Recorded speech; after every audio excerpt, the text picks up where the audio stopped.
Jim, Pat, please sit down. Well, what seems to be the trouble? Jim, you made the appointment. Doc, she's becoming a frigid bitch. I am not. That's an awful thing to say. Lately, you can't even wait till I get aroused. You're finished before I even begin. Yes, you're right. Look, I do love you. I do care. But you've been acting lousy toward me, especially when I want to make love to you. And I'm getting tired of it. Lately, you turn off every time I come close to you. I love you, and I want to sort this out before it goes any further. Does that make sense, Doctor? That's why we're here. When I last saw you for your premarital blood test, you were both happy and in love and getting on well. What happened? Yes, everything was all right at first. Then it seems as though we just started drifting apart.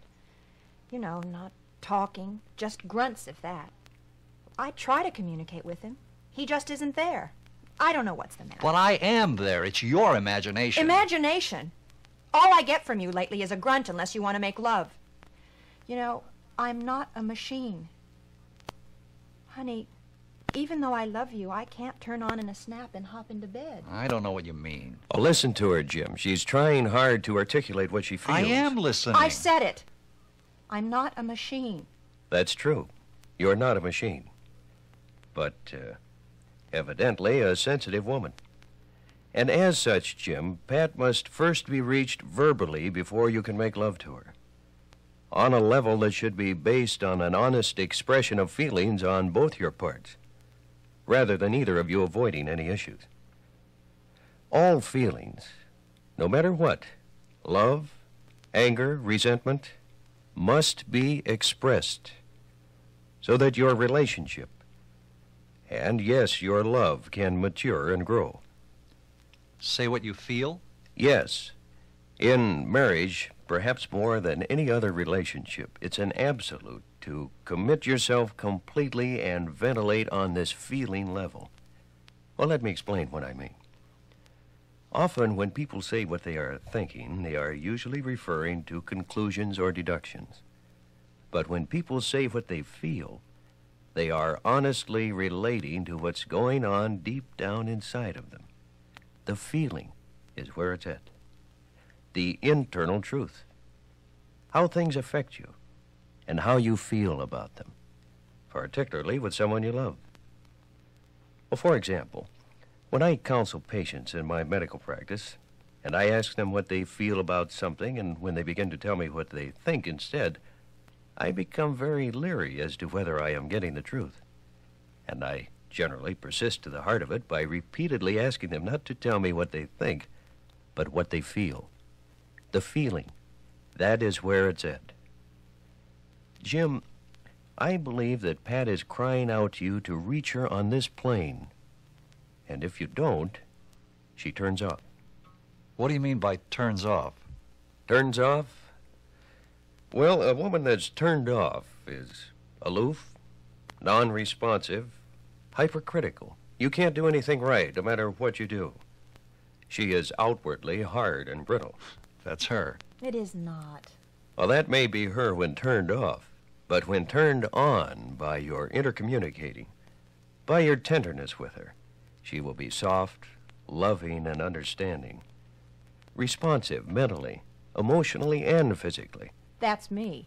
When you're not beefed at me. That's right. That's the point. Pat also implied that lately you've been unable to perform adequately when having intercourse. Yes. All it takes is one off word or cold response during our lovemaking, and I get so uptight I blow it. Oh? I get angry and I blow it. Then you're expressing your anger by reaching a climax prematurely and satisfying yourself without satisfying Pat. You know, Jim, in a very real way, you're getting even with her by leaving her unfulfilled and frustrated. Yeah, I guess I am. But then I feel guilty. I apologize, but it doesn't change what happened. Do you honestly mean it when you apologize? Yes. Even though I may be really angry at her, I still care enough to feel badly about it afterward. Then I feel sorry and guilty, and that seems to make the whole thing worse the next time, because I want to make it up to her, but I'm afraid I'm going to goof. I'm so uptight about it, I just botch it. It seems to be getting worse and worse. Well, you write the script. It doesn't have to be that way. Well, first, you must realize that there is probably not a man alive that at one time or another has not had a sexual performance failure. You should also understand that the sexual apparatus is under direct influence of the emotional centers of the brain and is extremely sensitive and responsive to your emotional feelings, which can never be disguised within yourself. Well, this means that not only are you capable of short-circuiting the sexual performance, but you can also sustain the act with absolute control for a longer duration. Although most couples will have intercourse for 5 to 10 minutes till both have an orgasm, an erection can be maintained and the climax held off to prolong the pleasure for as long as an hour if you desire. I repeat, Jim, you write the script. Yeah, I guess that's so. Pat, it is critical that you understand that the most important factor influencing a man's sexual performance is the confidence he feels in himself. During lovemaking, if you laugh at Jim rather than with him, or say something cutting, you will undermine that confidence. Though you may be expressing your anger in this way, you're defeating yourself. In fact, it is usually best to jointly ventilate any discord you have between you before, so that it will be good. Also, Pat, you will find that your being understanding, affectionate, and responsive will build Jim's confidence tremendously, and the excellence of his performance will reflect this feeling. And as you reinforce this by being an uninhibited, loving woman, he, in turn, will become a better lover. You know, Doc, another thing I've always wondered about is, well, how big does a man have to be to satisfy a woman? Oh, when the erect penis measures in excess of 3 inches, it's large enough. You see, the areas of a woman's greatest sensitivity, the clitoris, the labia, which are the lips at the entrance to the vagina, and the lower third of the vagina are all within a distance of 3 inches. Of these structures, the most sensitive is the clitoris, where a woman feels her most intense sexual sensations. Well, Doc, just so I'm sure of what you're talking about, would you clarify where and what the clitoris is? It is a small mound of tissue, usually about the size of the tip of your smallest finger, in the midline of the vulva above the entrance to the vagina, where the 2 inner lips, the labia, of the vagina join, below the nest of pubic hair. The clitoris is covered by a movable, retractable segment of tissue like a hood that joins the 2 labia from the sides of the vagina. For sensation, the woman's clitoris may be compared to a man's penis and is equally as sensitive. Primarily, it is the stimulation of the clitoris that enables a woman to reach an orgasm.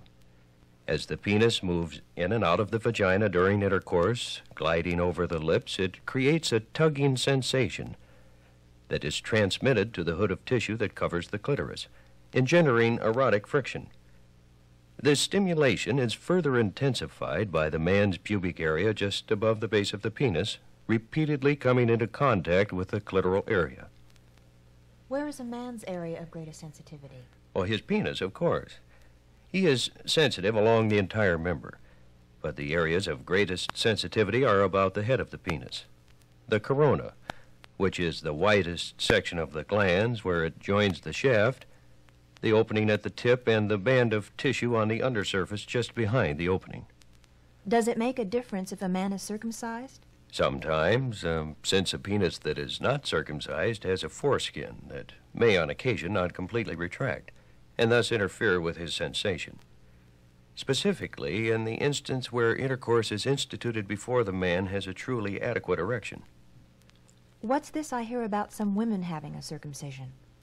Well, there are women who have an excessively thick, redundant hood of tissue over the clitoris that may interfere with their receiving adequate stimulation during intercourse, thereby preventing them from reaching a climax. It has been my clinical experience that These women greatly benefit by having a portion of this tissue removed. It is easily excised under local anesthetic in the office. Though some physicians may feel this is an ineffective procedure, where indicated, I have found it has almost invariably yielded excellent results. Doc, after Pat and I fell in love and had sex, before we were married, I felt her hang-ups made things foul up. Pat? Well, I felt guilty. Felt guilty? We loved each other. I know, but I still felt that way. Look, all my life my mother kept telling me sex is bad, sex is wrong. Then I met you and fell in love. And in spite of her admonitions, I wanted to make love with you. But I still felt guilty. It wasn't you, honey. It was these feelings that kept fouling things up. But you occasionally reached a climax. Except for a few rare instances, I pretended. You pretended? I didn't want to hurt your feelings. But things gradually got better for me after we were married. And after a while, I didn't have to make believe anymore. I almost always reach a climax now, except when I'm angry at you. But for a while when we were first married, I still had trouble because of the things within me. And everything would go haywire, even though I loved you. Doctor, how does a girl get rid of a lifetime of it's dirty, it's sinful? Don't do it, because if you do, he'll lose respect for you. How does a girl get rid of all this feedback? My mother fed me this line when I was a girl of 14, and now fouls me up as a woman of 23. Though intellectually, I know there is no validity in her admonitions now. That's a difficult question to answer. When does a girl reach her maturity and become a woman? At 18, 21, 23? Some never reach it. And many mothers make it difficult even after a girl has left home and is married. They keep the emotional umbilical cord intact by reinforcing the patterns they instilled during childhood and adolescence, even though it hampers the daughter who has since become a woman. Even the secular ceremony that religiously sanctified your love and your love's sexual expression will not act as an overnight catalyst to evaporate all the bonds of inhibition. It has to be your maturing to adulthood within yourself. And it usually is a slow process. But you will welcome the freedom it brings. Pat, you're a woman. Be one, and enjoy being a woman. You're emancipated from childhood and adolescence, and free. If you think my umbilical cord is tight, you ought to meet Jim's mom. I've got to admit, my mother's a humdinger. She says she doesn't interfere in our lives, but it's a constant struggle. Portnoy's Mother. Portnoy? The book about the fellow who's always masturbating and whose mother was always doing numbers on him to make him feel guilty, so he would do what she wanted. That's my mother. At times, she's unreal. If I don't call, she makes me feel guilty. And if I don't tell her what's happening in my life, she acts hurt. It's nonsense all the time. Anyway, that's her problem, not mine. In spite of her shortcomings, I love her. But, Pat, you're my wife, and I love you. Then please talk to me instead of grunting. Okay. Then I won't feel as if I'm being used. Instead, we should be sharing our love. Okay. Doctor, you know what we were talking about before? You know, Portnoy and masturbation? Yes? Well, thinking back, I feel a little guilty and kind of funny about masturbating as a kid. Oh, no need to. The old story that if you masturbate, you'll become bald, you'll go crazy, and hair will grow on your hands is so much absurdity. Masturbation is not harmful. It is a substitute for intercourse when a sexual partner is not available due to social restrictions or extenuating circumstances, and occurs universally in all cultures. The only reason people have guilty feelings about masturbating is because of the bad time parents give them about it.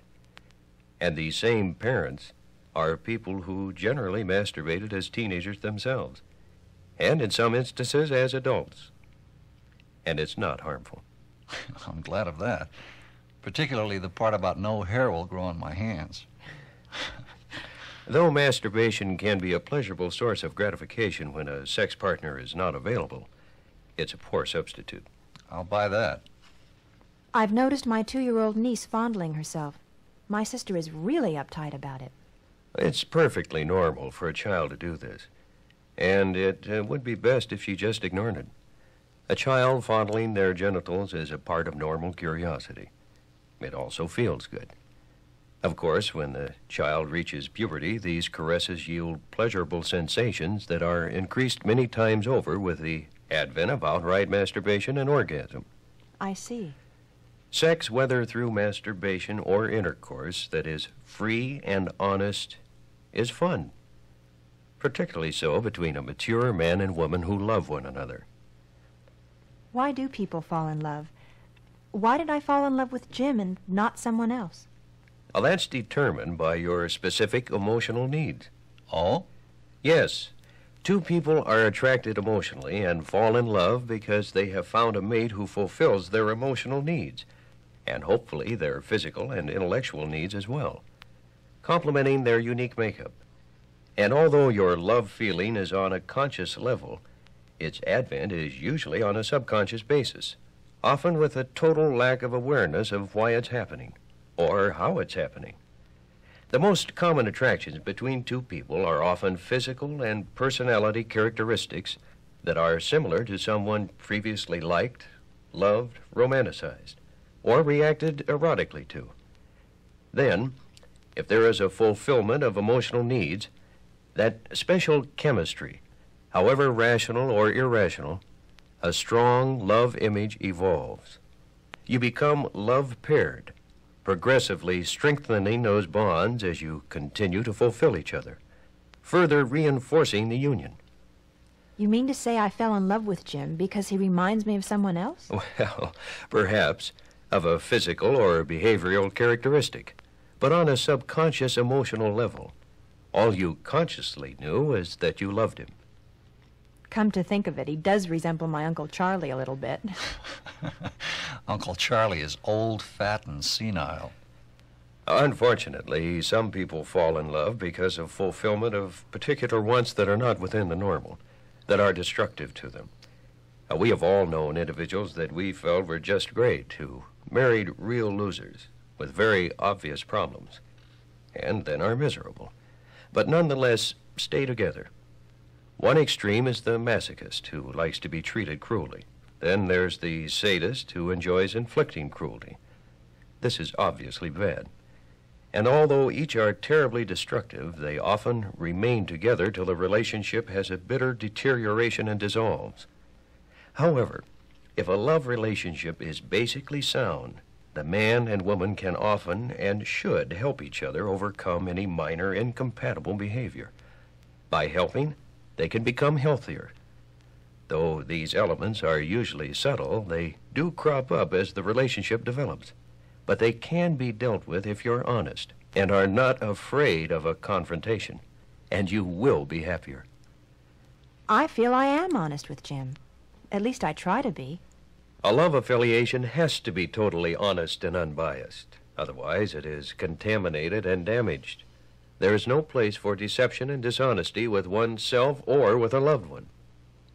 I know I get upset and pout and won't talk to Jim, and I'm crabby with him, even when he tries to cajole me out of my funky moods. In that regard, I guess I'm as guilty as he is, by not communicating and being honest about what's going on inside of me. Honey, in most instances, I'm not trying to avoid you, but I'm engrossed with work or a book, TV, or just preoccupied. But I really would much rather touch bases with you. Struggle with it. Face your problems together. Now, don't be afraid to talk. Neither of you are fragile. You won't break emotionally.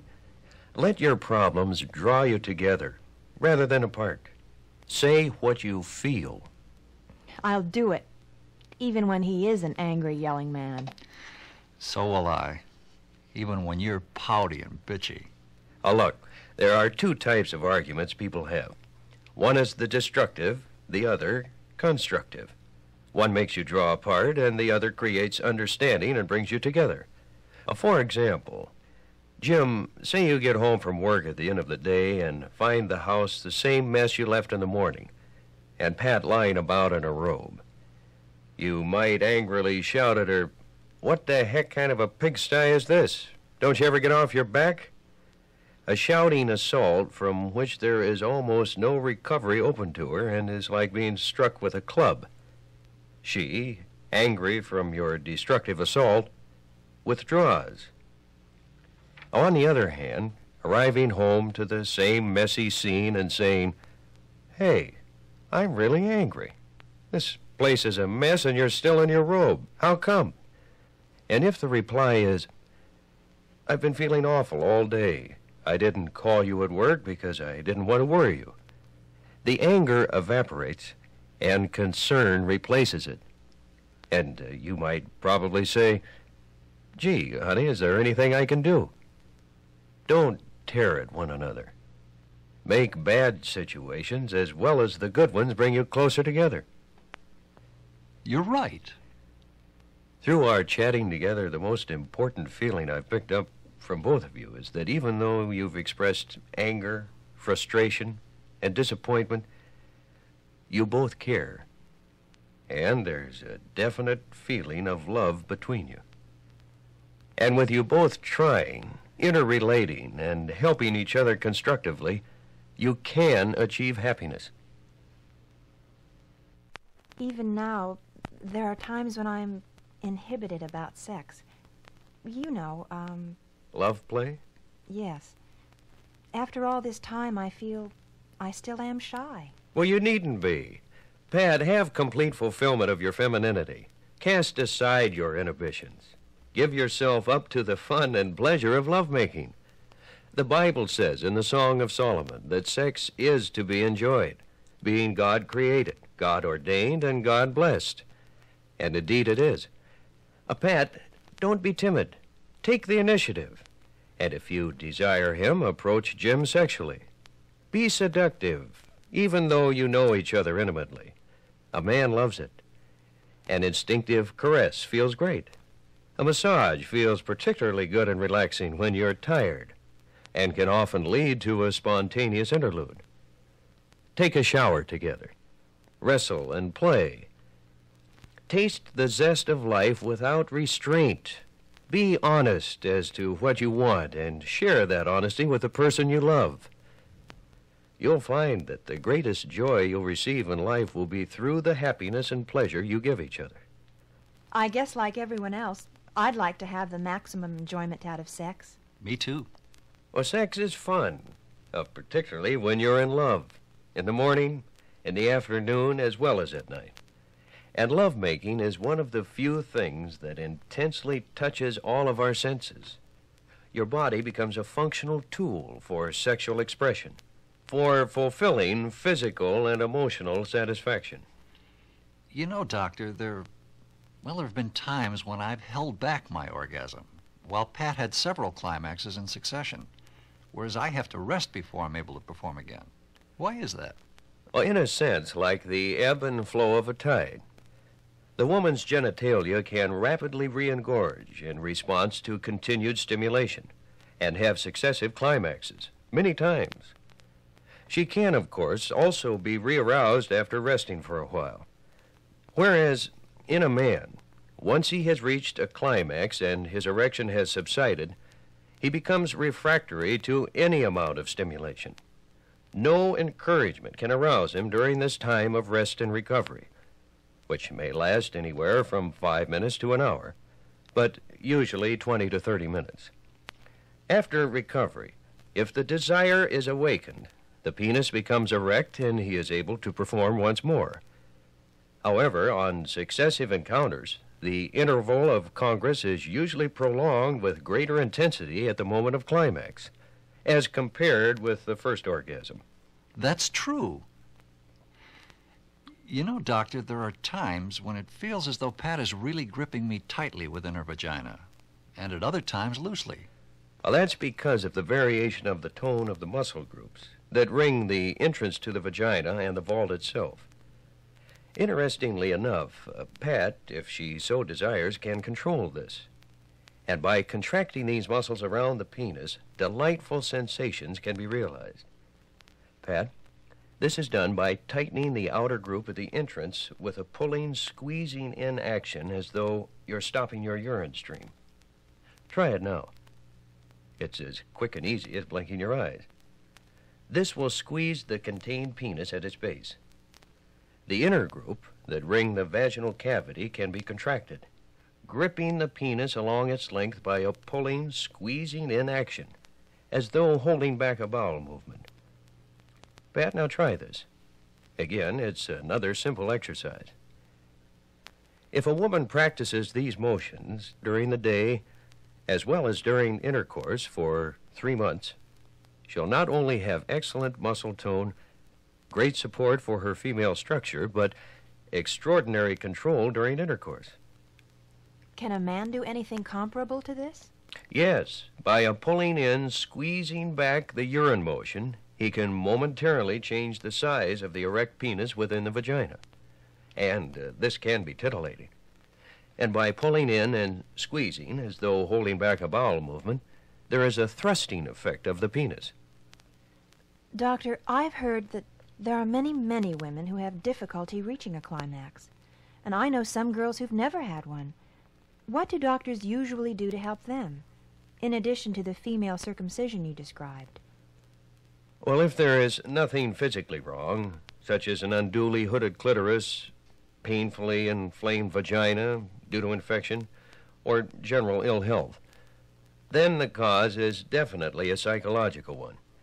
Frequent problems relate themselves to guilt feelings, lack of trust, feelings of inadequacy, putting herself down as a woman. The thought that in some way the man or some other imagined force will gain control of her. The premise that the man is not a sharing love partner, but someone who wants her as a conquest, and she avoids being compromised by not having an orgasm. All of these things and more by which she eludes fulfillment. Where does one begin? Where can help be found? Because each need varies, help may come in many forms. An analyst or family physician to assist her to face deep-seated emotional problems and hopefully resolve them. Sometimes through a man she loves and trusts. Patience, love, and understanding. Or on her own, through the courage to use newly acquired knowledge to break free of her morass. Well, what are some of the common methods used? If the emotional problems are not formidable, success may be possible by mechanical means, such as a vibrator stimulating the clitoris till an orgasm is reached. In this manner, the woman who has never had an orgasm and doesn't know what it's like is able to experience one, and oft-times establishes the pattern of response. And once she is able to recognize it, she is often successful in having a subsequent climax through intercourse. Is there more that can be done? Yes. It is also important for a woman to indicate what pleases and excites her, to guide his hand, to show his fingers what area of the clitoris is most sensitive, and move his fingers. Make him adept in the manner and place of caresses that arouse. Tell him what the key to arousal is, and show him where to unlock the sensations. A man and a woman making love is a sharing experience. Well, suppose a man overcomes his emotional problems, but still has trouble controlling himself. Is there anything he can do? Well, there are several things that are effective. But, of course, the most important single factor still is the confidence a man has in himself, and the reinforcing of same by his mate. However, mechanically, during intercourse, if he feels he is reaching that point of no return where control is no longer possible and the automatic triggering reflexes take over, he can stop the sequence by ceasing his pelvic thrusts and pinching the base of his penis. It's quite effective. I'll tell you what has worked for us. That is, when we're not upset. Go ahead. Pat knows what's happening to me by my movements, the change in my breathing, the increased tension of my body, and the firmness of my erection. She knows when I'm getting close, and, well, we either slow our rhythm or stop moving, and she holds me quietly while I relax. Then I regain control. Fine. Doc, what about different positions? I like a little variety. Is that all right? Oh, certainly. Couples should experiment with different positions. It can be an added dimension of fun, and they are as varied as one's creative imagination and add a flavor of novelty. However, you will find that some positions yield greater pleasure than others due to the body and sex organ contact. Well, here again, discuss it. Well, If there is rapport, empathy usually occurs spontaneously. It's the physical aspect of lovemaking that has to be learned. Lovers should learn to give each other maximum pleasure and gratification, extolling one another's senses. But how? Touch. Tell each other where and how and what pleases. Jim, stimulate by touching Pat's face, breasts, body, buttocks. Touch your finger to her clitoris, gently stroking it, and she will begin to tingle and her body will respond. And your touch will feel her response in the discharge from within her vagina, which is preparing for your entry. Also, the feel of her gentle movements as she reacts to your caresses, pushing closer to you and rubbing her body against yours. Pat caressing your body, touching the nape of your neck with her fingers, running her hand over your shoulders and down your back, grasping your buttocks and pulling you closer to her in the desire to be near you. The touch of your lips as you kiss, and your penetrating tongues. The touch of caressing lips, seductive tongues, and gentle nibbles as they seek the sensitive erogenous zones. Lips, eyes, ears, neck, breasts, nipples, flank, clitoris, vaginal lips, penis.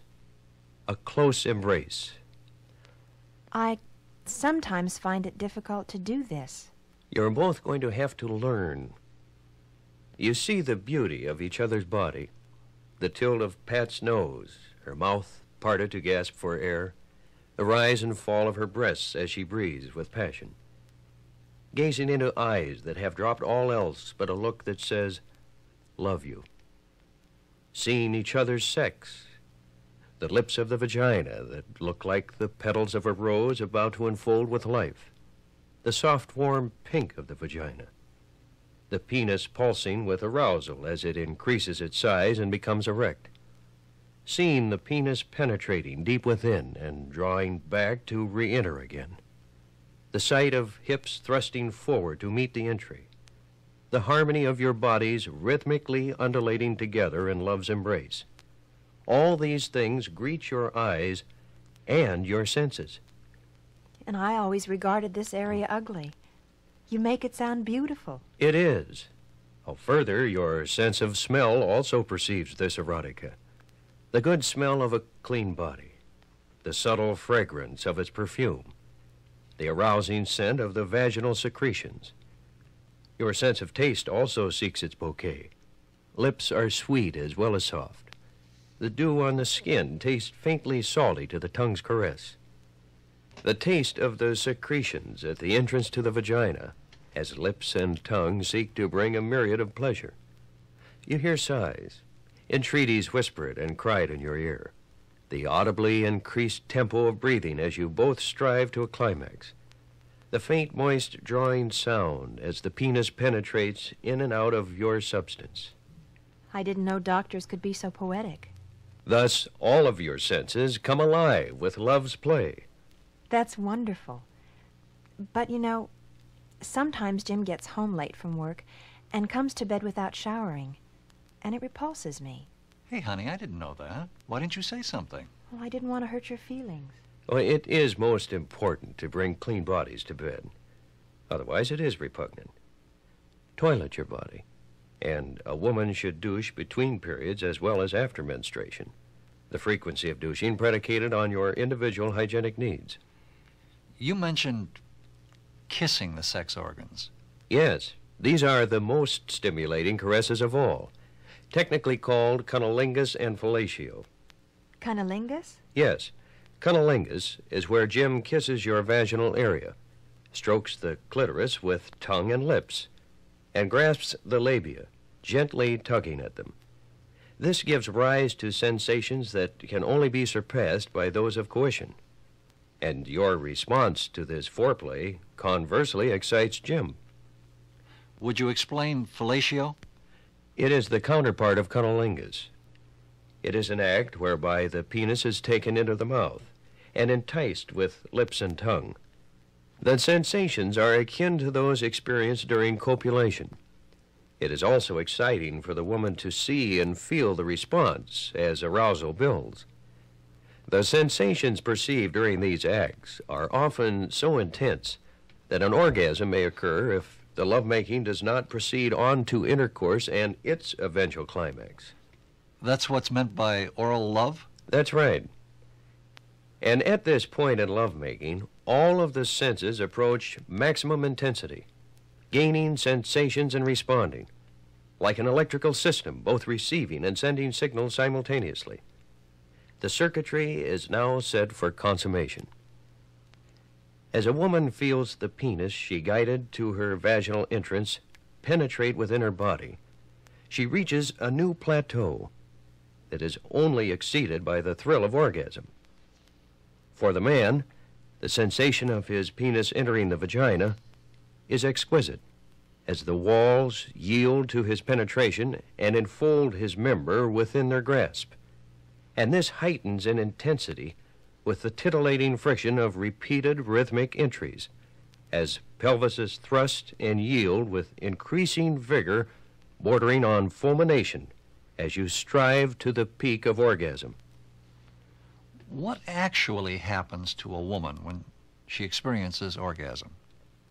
I don't feel any man can truly adequately describe a woman's feeling at this time. But physiologically, she goes into high gear. The pulse rate doubles, as high as 160 beats per minute. Breathing increases to an interrupted panting state. Blood pressure rises. The female organs throb as blood surges through the tissues. Her sensorium intensifies to the point where she becomes oblivious to everything except the quickening about the clitoris, vulva, and vagina. With arching back and surging pelvis, the muscles of the vagina pulsate with rhythmic contractions, releasing the build-up pressure, and send quivers throughout the body. The first few contractions are at intervals of 4/5 of a second, and subsequently diminish. A mild climax may have from 3 to 5 contractions. An intense experience, 8 to 12. With release, there is delightful, satiated relaxation. Pat, I've been very clinical. What have you got to add to this? Well, when I'm ready, I feel as though I open to receive Jim, and I want him very much. And as he enters me, I feel as though he is filling me completely. Then we move together. As the momentum increases, I feel a satisfying warmth. It Go on, Pat. increases the motion, and the sensations are so intense.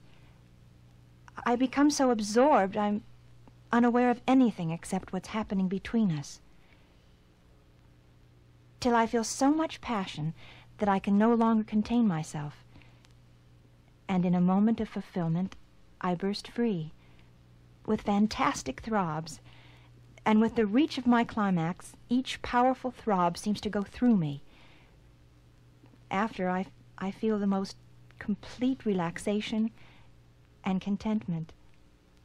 It's wonderful. I feel so good. And I am satisfied with you. That's beautiful. I love you, Jim. I love you, Pat. Doctor, what happens to a man when he reaches a climax? I know he discharges at that moment, but what actually happens? The difference between the male and female climax is that a man must evince an erection first, and the spongy, elastic tissue of the penis fills and it becomes erect. Once penetration has been accomplished, he may even feel the head touch against the cervix. The ensuing friction becomes magnified as his movements increase in frequency to the point where the mechanism of orgasm is irreversibly set into motion. In a series of rhythmic contractions arising from the base of the penis and spurting out of the head, he discharges semen, which contains sperm, and enjoys his climax. The timing of these contractions are identical to the female. The penis continues to throb after ejaculation has ceased. It then becomes completely refractory to any stimulation, and the erection subsides. Here again, I have described the male orgasm from a pretty technical aspect. Jim, why don't you tell us what your feelings are? Well, I hope I can put it into words, but I guess it starts with a feeling of wanting Pat very much, to be close to her, to caress her and to love her with my body. It seems as though I can't get near enough to her or enough of her. I get terribly excited as I enter her, and I get a thrilling sensation as I glide deep within the warmth of her. It feels so good. It's as though we've become one. As our lovemaking progresses, my sensations build to such a pinnacle that my entire being tenses and, well, even my toes curl. I can feel the climax coming, and it explodes, and I pulse with Pat. I hold her tight, and I'm content and full of love for this girl who shared herself with me. Pat, I do adore you. You make me very happy. You are a beautiful man. You know what the most precious moments of my life are? What? It's lying with you in my arms, happily snuggled close to me after we've spent ourselves with the climaxes of our lovemaking. That's great.